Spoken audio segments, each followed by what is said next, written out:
বলিস না রে, বিয়ে করে পুরো ফেঁসে গিয়েছি। ঘরেতে তরকারি নেই বলে এখন মাছ ধরতে যাচ্ছি। তুমি সবজির দোকানে যাও। আরে ভাই টাকা নাই, সেই কারণে তো মাছ ধরতে যাচ্ছি। আরে ভাই গিয়ে যদি না মাছ পাস। আরে ভাই ওরকম কথা বলিস না, নলে পুরো গান মারা যাবে। কেন কেন? আরে ভাই বলিস না, প্রতিদিন সকালবেলা মাছ আন মাছ আন মাছ আন, একবারও বলে না নতুন একটা বউ আন। তুই তো মায়ের ছেলে, মাছ কিনে খা।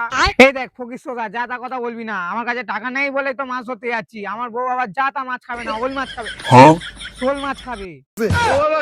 আরে কি বলি রে, তোর বউ তো সারা দিন না শোল মাছ খেয়ে যাচ্ছে, এখন বিলের শোল মাছ খেতে হবে? আরে মায়ের ছেলে, ওই কথাটাই বলেছিলাম আমার বউকে। তারপর দেখ ভাই, আমার বউয়ের মাথায় নেই কোনো বুদ্ধি, দিনরাত খেতে দেয় না চুমু খাতি। তাই আমি এখন মাছ আনতে আছি। তুই মারা শহর এক্ষুনি, নলে তোর মারবো বুকের খাঁচায় এক লাথি।